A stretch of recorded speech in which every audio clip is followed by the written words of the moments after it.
Hello everyone. This video is about Plato's Republic. It wasn't my first attempt reading the Republic, but it was the first time I passed book 3. I went over book 3 and reached the end. And so I experienced a very different book. The effect of reaching the end, finishing book 10, was similar to the effect of reading a deeply moving drama or grasping, understanding a spiritual vision that someone shares with you. Although the word drama here is confined to, it's about a civil conversation between a small group of old men, relatively old men. What makes it moving is the preoccupation they have, their aspirations, and the paradox of their thinking about principles in an unprincipled world, and their attempt to cultivate a taste for justice. So they're concerned with justice, but they also, at least some of the characters, they want their preference for justice to acquire justification. So not only do they want the right things, but they also want their desire to be grounded in reason. So they're cultivating a taste for justice, but in an unjust world, and they're appealing to reason against an unreasonable reality. So that's why it is a moving experience to read it.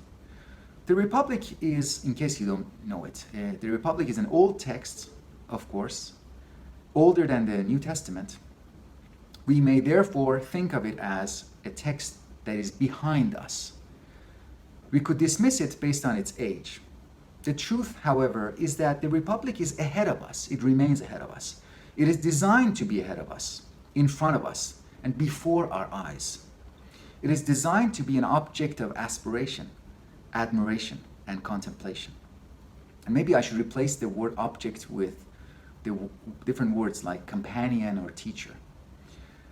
Like a good teacher or a good companion, pedagogical companion, the Republic will teach us different things. It will teach us differently, depending on what we know.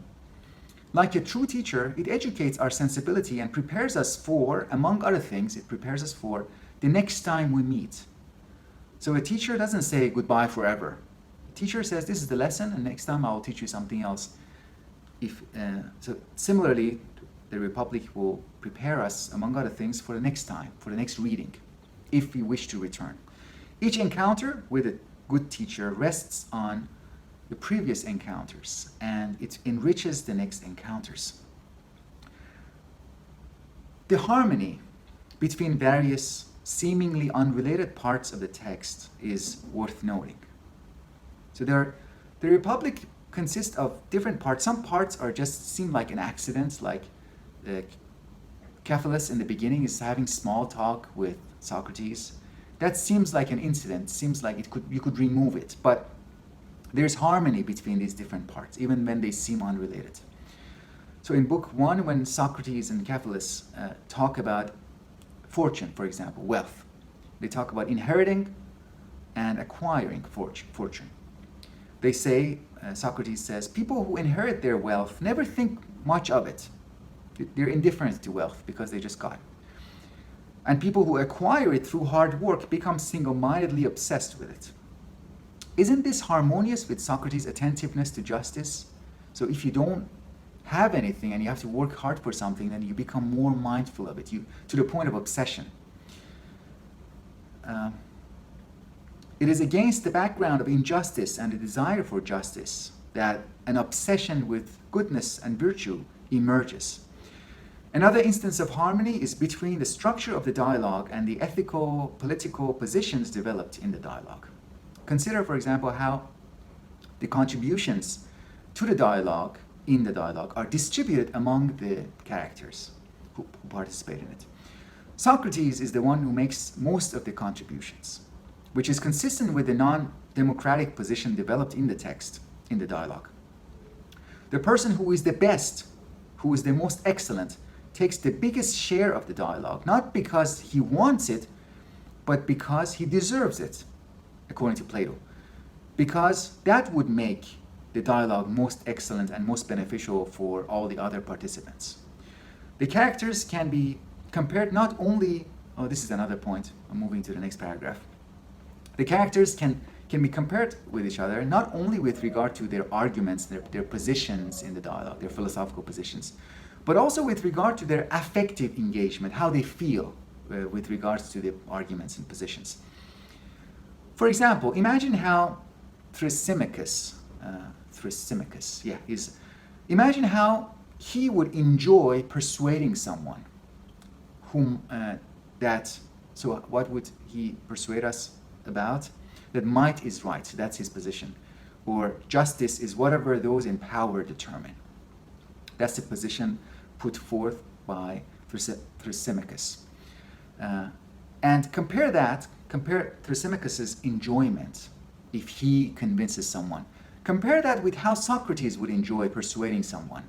So these two characters, they argue, the manner in which they engage in argument is also different. Not just what they say, but how they say. And we can imagine them being differently satisfied in different ways if they win the argument.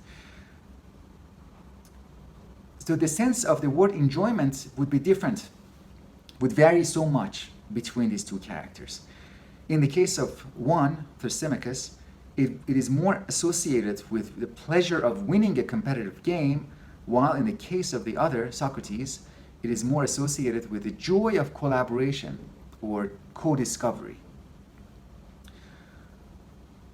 Or maybe playing a non-competitive game, or playing a game not for the sake of competition. What we observe in the character of Socrates is very impressive. It is the result of a lifelong devotion to thinking. He describes his own place in the world in those famous allegories, gazing at the sun or at the stars, gazing at the stars in one of the allegories, like a person navigating a ship and being called by others a useless stargazer by people who are unfamiliar with the skills of navigation.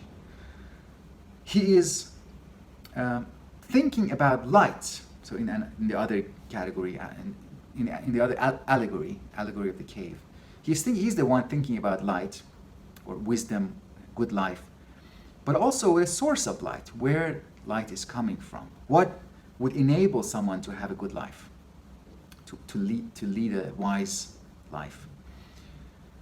What is also impressive about Socrates is that he is inexhaustible. He really makes the reader who is following his steps, he's tiring to follow, but he himself seems inexhaustible. In Book 10, towards the end of the book, in Book 10, after having developed an entire elaborate system, he offers a new set of arguments against poets. Here he is as alert at the end of the book, as engaged as he was in books 1 and 2. The arguments against poetry can stand on their own, as treated by some people in literary studies. So actually, many disciplines begin with the Republic. Literary theory, literary studies, literary criticism is one of those disciplines that begins with the Republic, and they begin with, I think they begin with Book 10. Political theory also begins with the Republic, philosophy, of course, and maybe psychology can also begin with Phaedo or the Republic. So I was here. The arguments against poetry can stand on their own, but they also fit within the broader vision of human nature and the crucial role of education that is derived from that understanding of human nature. The strong views about education presented in the Republic, overly controlling and somewhat deceitful. There's a place, I think in book 4 or 5, towards the end of one of the books, where Socrates, in a reserved way, he's a little bit embarrassed about it. He says that at the end of the education, the kids are to be told a lie, a noble lie. You can read to see what that lie is. It's very puzzling. But so that's what I mean by the deceitful and overly controlling view of education. It rests on the idea of human nature that is essentially malleable. We do things, according to this view, we do things before we can understand what we are doing. Like, for example, Euthyphro's conviction about justice, or Ion's attachments to rhapsody. Both these are from references to two different dialogues. Euthyphro is concerned with justice, doing things about justice. Ion is attached, doing things about poetry. But both of those characters are, despite their attachment and engagement and conviction, they find their position to be inexplicable. They cannot really talk. They cannot put their position in the form of propositions. So that's human nature. That says something about what kinds of creatures we are. We can do things before we understand what it is we are doing and why. A program of education is envisioned as a result of which good taste is developed in young people before they can explain their taste. So first, they develop their taste, and then later they can talk about it. Preferences and judgments are first formed, and then and only then a reflective account of those preferences could be added. We begin with imitation, with acceptance and attachment. By we, I mean kids in our society, in the ideal society that Plato is envisioning. We begin in relationships and forms of being that precede us. That's true even outside of the Republic. Our tendency to admire someone, for example, so we have a tendency as a person to admire people, admire someone or something. And that tendency comes before our tendency to understand, our ability to understand why and what we admire. Therefore, it is important for this force of admiration, which binds us, to be guided in the right direction early on. So that's one of the reasons education is so centrally important. The discussion of imitation given in Book 3 is in some ways more advanced than and a very helpful companion to Freud's discussion of superego. Here I should acknowledge Sam Rocha, who encouraged me to keep in mind possible connections between Freudian psychoanalysis and Plato. So it's in some ways more advanced and a helpful companion to Freud's discussion of the superego. The superego is better conceived as an inactive and something that is inactive and embodied, as inactive and embodied tendencies that result from observing and imitating adults, caregivers, rather than as opposed to construction of an internal homunculus or internal voice. So superego, we might think of a superego as a little person who gives commands internally. But I think what we find in the Republic, an account based on imitation, is more accurate and more helpful in understanding superego. Another contrast between Freud and Plato is about which part of the human soul or human psyche they most identify with. Freud identifies most with the ego. Socrates, or Plato, takes sides or most identifies with the superego. Their identification with that part of the human soul is so much that they would object to calling it superego. Because the very name superego means that Freud is not identifying with it. He's seeing it as a kind of like an unnatural addition. And in so doing, I'm continuing Plato's position or Socrates' position. They will take side with the superego, and in so doing question the Freudian separation between human nature on the one hand and superego on the other hand. In Plato's or Socrates' approach, a good person, a just person, emerges as a result of development. She or he emerges as a consequence of and because of relationships and because of participation in the right type of collectives, the right type of collective forms of organization. That is why the analysis of justice in individual persons runs and should run parallel to an analysis of justice and goodness in society and in the state.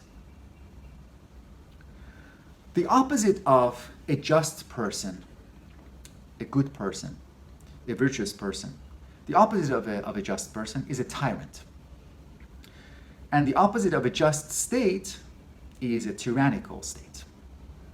What makes a tyrant bad, and ultimately unhappy?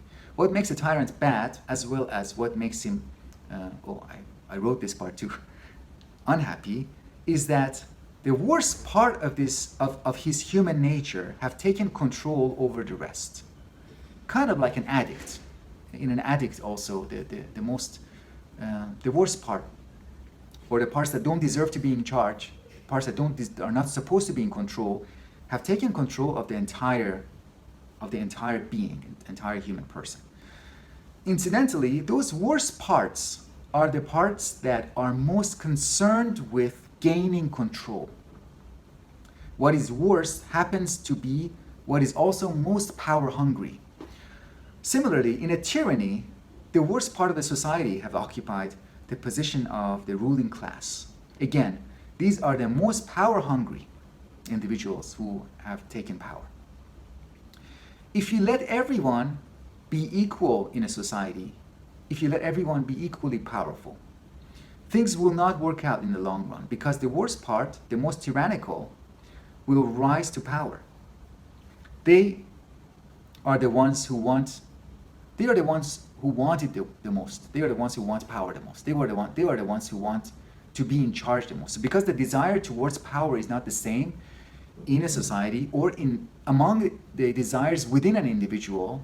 So if one individual person has many desires, but some of those desires are more, they are more driven to take full control and totalize the entirety of an individual.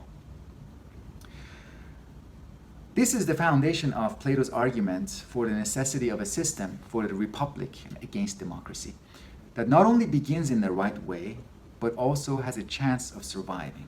It has to be a system that protects itself against those base desires and against those tyrannical individuals. Now, the question of practicality. The question of whether this vision of the republic is practical at all, whether it can ever be realized, is raised in Book 5, and Socrates challenges the question, and he identifies the question as at least partially misguided. He says that we shouldn't be prematurely concerned with practical affairs if our project is philosophical. This is similar to what Aristotle says in the beginning of the Ethics, the Nicomachean Ethics, that we shouldn't let a philosophical inquiry become subordinate as a process of our inquiry, become subordinate to something that is inferior, to a goal that is not itself noble, including a very practical, temporary affair. And as it happens, Socrates believes there is a very important prerequisite for the possibility of the republic, and that is a kind of society in which power and wisdom can merge, be united, in the form of the philosopher king. A society in which that unity is possible. And this prerequisite itself indicates Plato's pessimism with regard to the practicality question. At the same time, this impracticality is itself one of the major points made in the Republic, I think, combined with the themes of death, judgment at the time of death, and reincarnation, those themes in the last book, Book 10. Combined with those themes, the Republic orients us toward matters that demand effort and demand optimism, like wisdom, virtue, good life, and on matters, also orients us towards matters that probably demand acceptance and letting go and not fixating on them. I said that the Republic is ahead of us, in front of us, and before our eyes. Part of what makes this sentiment true is the juxtaposition of the nobility and importance of the ideas and the ideals treated in the text, the juxtaposition of those with their apparent impracticality. The Republic is designed to be an object of aspiration, admiration, and contemplation. And like a true teacher, like a good teacher, it educates our sensibility and prepares us for, among other things, the next time we wish to return to it. And I think we should return to it. I should return to it. And we should return to it together and often. That's it. Thank you very much for listening, and I will say goodbye until next time.